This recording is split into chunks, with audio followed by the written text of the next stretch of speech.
Now, the South African Revenue Services has announced last month that it would apply new rules to both Shein as well as Temu as of the 1st of July, allowing parcels brought in by Chinese retailers to be taxed the same as local clothing retailers at 45% plus VAT. Now, SARS Commissioner Mr Edward Kieswetter said they would continue to clamp down on these retailers as the amount of tax losses they've now incurred amounts to 3.5 billion rand.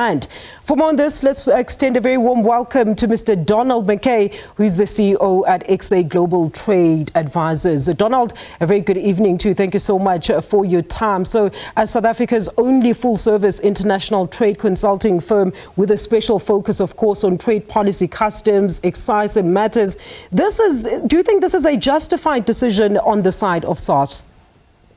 Yeah, I mean, I think it's reasonable. I'm sure a lot of people are unhappy with it, but there was a special concession given a couple of years ago on small parcels entering by courier to just allow them to clear through a little bit faster, so they would apply a flat 20% duty, not considering what was inside. So if the product was duty-free, it would pay 20%, but if it was clothing, it would also pay 20 instead of the 45.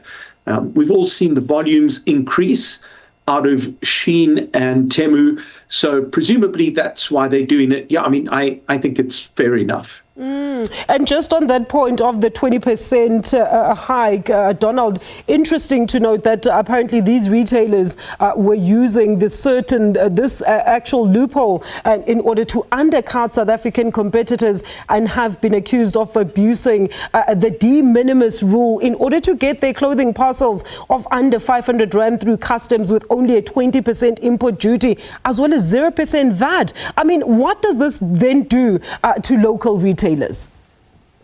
Yeah, so I mean, certainly it makes it more difficult for them to compete. I'm a little skeptical at the commissioner's 3.5 billion. I'd be surprised if the amount of money is that large. But nevertheless, of course, it does allow them to undercut. I think it's important to note, though, that they weren't doing anything illegal here. This was a concession which SARS signed off on. I think SARS, of course, didn't anticipate the volumes that would come through. I'm sure the normal retailers in South Africa, the brick and mortar retailers, would be very happy with the ruling. And it would certainly push up the cost of these products into South Africa. Now, this is very crafty of them, Donald, because their biggest customer attracting, selling as well as marketing points is the fact that their shipping costs are significantly lower and you still get various discounts. If your card, for example, costs a certain amount and then these parcels are also shipped very fast. Another selling point of these retailers. Absolutely, but we must also be careful to not punish people for offering a wonderful service to consumers. I'm all in favour of the playing field being levelled, but this is. I'm sure there are a lot of people, with poor people particularly, that are now able to afford clothing that they wouldn't normally have been able to afford. So glad to see the playing field level, but I'd be cautious to see what they're doing as a wholesale bad for the country.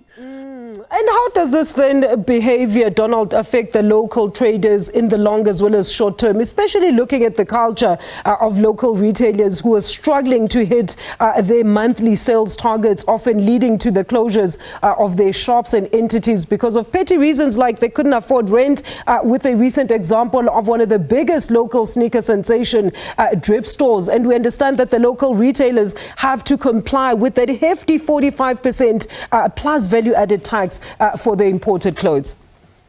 Absolutely. I don't think the problem disappears for these retailers, though. So these companies are essentially selling their clothing at the same price as the retailers are buying it. And of course, they're not having to work through a retailer. So I think this would make it a little bit easier for the retailers, but I don't think the retailers' problems disappear. I also think this is new technology and it's a new way of working. We have to adjust to it. We're not going to get rid of these sorts of innovations in the market. And we shouldn't again forget that the consumers matter a lot as well. And I'm very much in favor of more affordable clothing food, all the other bits and pieces, particularly for poor people, and that does help to solve that problem. And if you feel that, talking about the 3.5 billion rand that is said to be incurred in terms of tax revenue that was lost, Donald, what do you think then would be the best industry practices that would also allow as well as expand competition within the retail sectors? Yeah, it's really tough. I think we're dealing with a sea change in how this industry works. It's not just a South African phenomenon. I think we've got a very, very protected domestic clothing industry, and it is going to face pressure. We've attempted to implement a clothing master plan, which I think at best has possibly been successful, but maybe only marginally. So I think this is the new way the world operates. We're going to have to get clever, and our retailers are going to have to be smart. And certainly we see some of that behavior. If we look at the number of retailers that are focused on fast fashion, quick runs, small runs of items that respond to demand, these things happen because of the competition in the market and having to find clever ways to service an ever more demanding client, I think. Absolutely, and innovation within the sector. Of course, we live in a digital world, Donald, where everything, even shopping, is exclusively, in some terms, done online. Thank you so much for your input this evening, Mr. Donald MacKay, the CEO of XA Global Trade Advisors.